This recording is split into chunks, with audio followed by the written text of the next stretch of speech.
vous êtes là. Eh bien, mesdames, messieurs, quand on sait que les anticléricaux les plus inoxydables, quand on sait que les mécréants les plus irréductibles ont suivi leurs études dans des collèges religieux, comment ne pas remercier la droite pour sa tentative de multiplier les boîtes à curés? Pour lutter contre l'obscurantisme et l'intégrisme, les collèges religieux ne sont-ils pas autre chose que des centres de vaccination?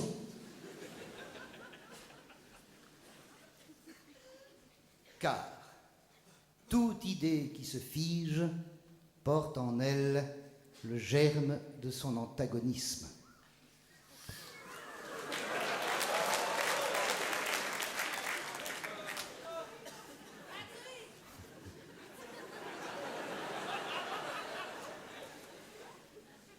Le monde, mesdames, messieurs, est régi par la loi des contraires.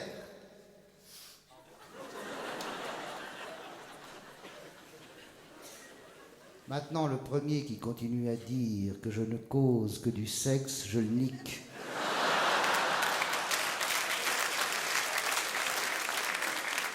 Restez assise.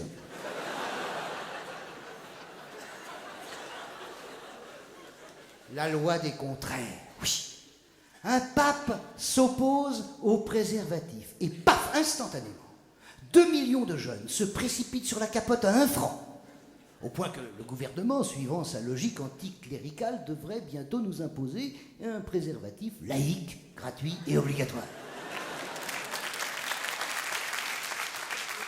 Mettez donc l'hostie à 1 franc.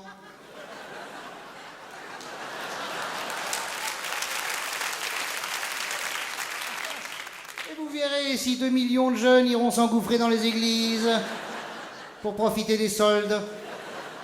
Non, mesdames, messieurs, à bien y regarder, le gouvernement sait ce qu'il fait, même s'il l'ignore. D'un côté, il libère le sexe, et de l'autre côté, il subventionne les casse-couilles. Mais c'est très fort, c'est très fin. Suivez le guide et prenez des notes. Excédé par le laxisme de l'école publique, le conseil de famille dit un soir au fiston: bon, à la rentrée prochaine, tu vas chez les casse-couilles.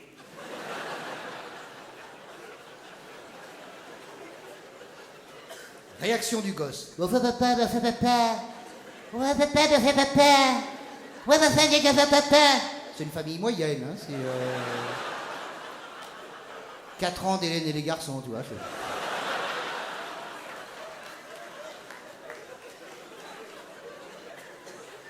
Je m'excuse s'il y en a parmi vous qui regardent Hélène et les garçons. De toute façon, ils comprennent rien, on peut continuer sans eux.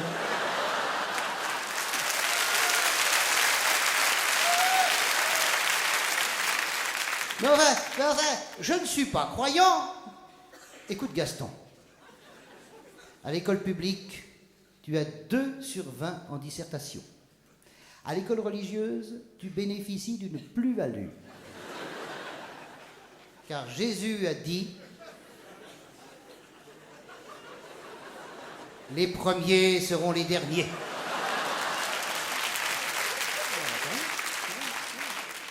Alors, si les premiers sont les derniers, il faut bien foutre les derniers quelque part. Alors on les met à la place des premiers. SNCF. C'est QFD, pardon. Moi, les chiffres, ça va, mais alors les lettres, bon... Un cancre qui passe du public au catho peut rejoindre l'élite. Regardez Sarkozy.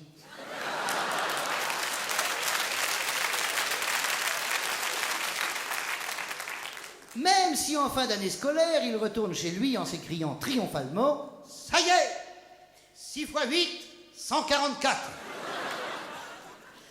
Qui pourrait le lui reprocher à une époque où tout augmente?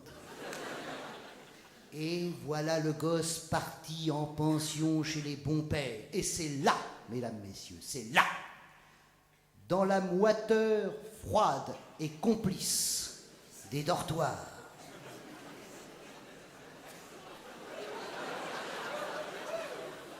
où fais-je les topinettes,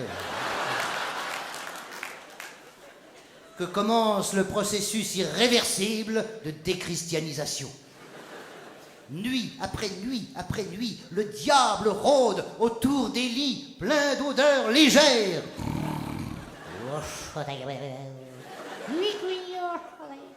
Oui, les odeurs légères, j'exagère. Hein, non, non, parce que c'est vrai, ceux qui ont respiré dans les dortoirs ont encore dans les narines les traces du parfum Panard numéro 5 de chez Fouette. Ça te suit jusqu'à la mort, ça. Oui, je sais, oui, vous allez me dire, mais enfin, mais pour raconter tout ça, il faut que tu l'aies vécu. Bien oui, je l'ai vécu. 2 ans chez les frères des écoles chrétiennes, et vous voyez ce que ça donne?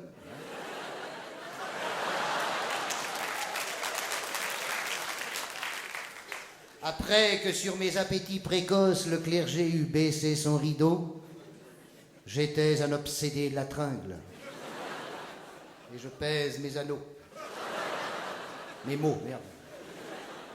Alors, chers laïcs, mes sœurs, reconnaissons ensemble l'utilité de l'école religieuse et chantons tous en chœur en nous tenant par la bite. Vive la calotte! C'est le plus court chemin vers la culotte. Ouais.